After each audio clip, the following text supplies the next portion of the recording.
E depois de Holanda, o primeiro-ministro Mike Manasali e Simão aqui para a Bélgica para ir atender assunto de relação com a União Europeia para nossa Islândia e Caribe holandês. Na mais com ocasião, acaba de discutir o cenário aqui. Se nós estamos mantendo a relação de Estados e LGO que nós conhecemos no último ano, ou nós estamos para o UPG, ou nós estamos evaluar para entregar completamente a União Europeia, que vai a Aruba, Corsou e Sint Maarten, tem discussão aqui ainda.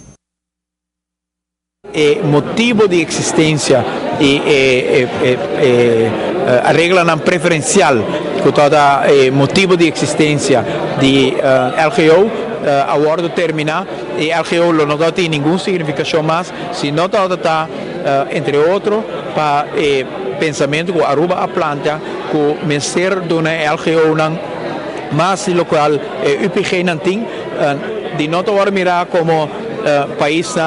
de subdesenvolvimento, como Ministério leu haya assistência financeira para aspecto de riolering ou uma coisa que o país subdesenvolvido depende de Europa, mas para mirarmos mais como partner, o qual naturalmente fundo de inversão é importante e de UPG ainda mais que de LGO, mas também para mirarmos partner que tem valor agregado para a União Europeia. E nossa sessão completa para a União Europeia, por certo, o Reino também mira o valor agregado de onde nós situamos e como nós podemos criar oportunidade para conquistar o mercado em Latinoamérica, se nós mira o centro de tecnologia e conhecimento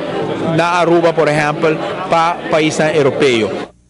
Separado ministro-presidente de Aruba, Sundi Corsou e Sint Maarten, também sali para Bruxelas para seguir que a reunião para informar na mês de futuro de relação de Islândia e Caribe holandês para o que trata nossa relação com a Europa.